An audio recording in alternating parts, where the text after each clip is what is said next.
Hey, welcome back to Banjo Quest. I'm back in the country after being in Scotland for 2 weeks. And man, what a vacation, but I'm ready to get back to it. All right, today we are going to learn to sing with the banjo. Yes, pick up your banjo, get ready to raise your voice. I'm going to teach you how to sing with clawhammer banjo. Let's go.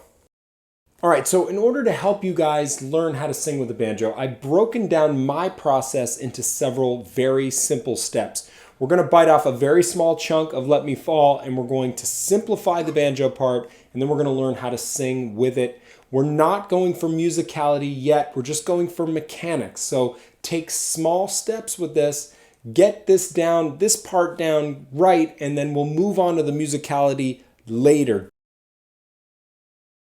Our first step is simplify the tune.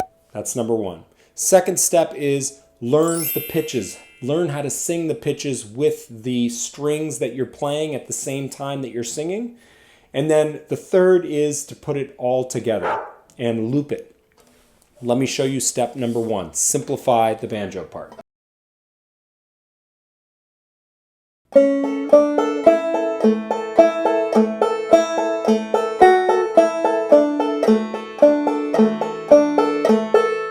Again.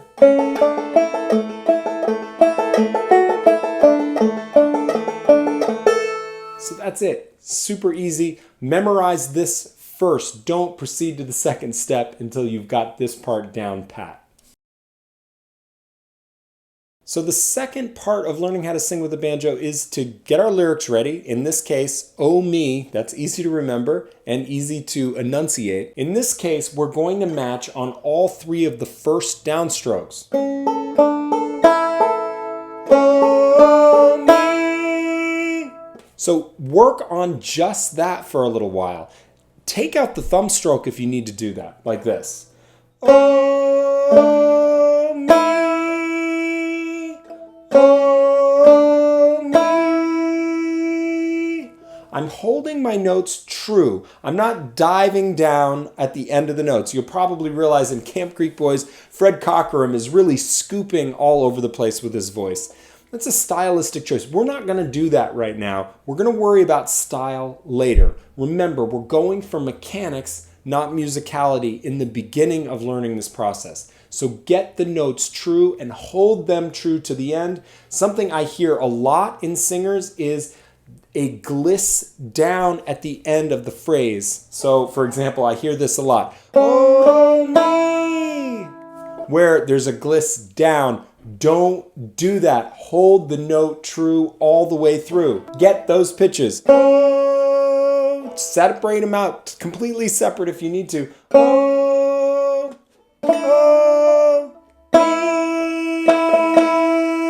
And listen to your voice resonating with the instrument. That's how I know that my pitch is okay, is when I hear those unisons, the string and my voice, sort of resonating together. It creates a rich sound. So that's what you want to hear in your own space at home. All right, now that you've got your pitches, it's time to put this thing together. Oh, me. Oh, me.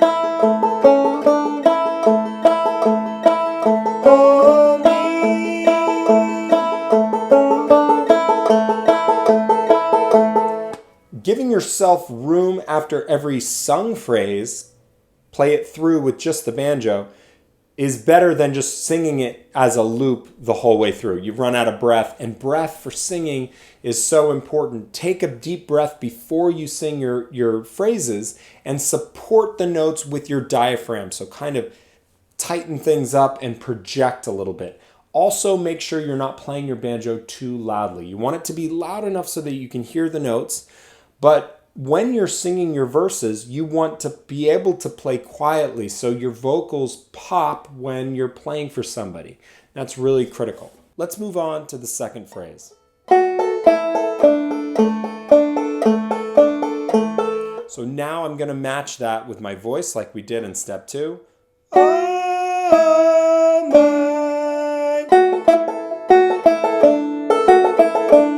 Now, once I learn that and get my pitches correct, I can play that all the way through. Oh my.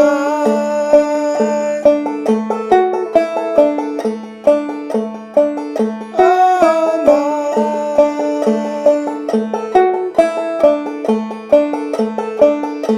Okay, I've got phrase 1 done. I've got phrase 2 done. Now let's get this whole thing rolling. I'm going to play through it once without singing so I can get the pitches in my head.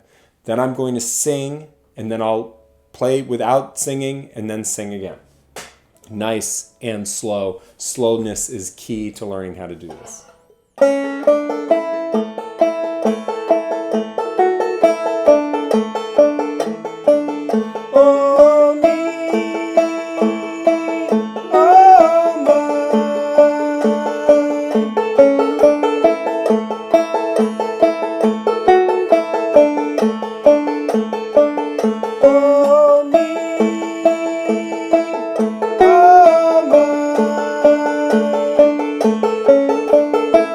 Okay, that's a good starting place. There are some pitch issues, which I am going to fix after this video.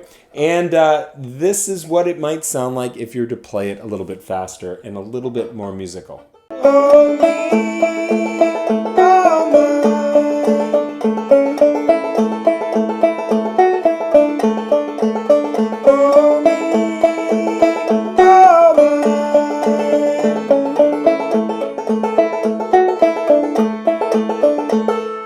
All right, some errors in there. That's okay. My voice is getting tired. I've done several takes. This has been a tricky video to shoot and teach. A tuning is going to be out of the range of some voices, some male voices especially. So if you do need to drop this into G, that is totally fine. Just walk through this whole process in G. Take your capo off and go at it. Be aware though, if you do that, and then walk into a jam situation or play with a fiddler or something, people are used to playing this in A, so don't expect an entire jam session to bend to your whims and play it in G with you. Play it in A if you go to a jam, or if you play with a fiddler. Just keep it simple that way. If it's out of your range, it's out of your range. That's okay. Someone else may be able to sing it. But on your own, all bets are off. If you need to change keys to suit your voice, if you're playing at a coffee house solo, who cares? Drop it into any key. The old time police will not come after you. I promise. It's okay to change tunings and keys to suit your own voice. In fact, that is a really smart play for any musician. You want to play to your strengths always, and if A is out of your reach, don't sing in A. All right, that is the start of singing with the banjo. I'm going to show you a lot of ways to sort of unpack this process later on in Banjo Quest. So I will see you next week. And remember, there is tablature downloads for my patrons at Patreon. It's a lot easier with the tab, and I do a lot of supplemental videos there as well to help you with this process. So if you're feeling a little bit overwhelmed, come on over and join us at Patreon.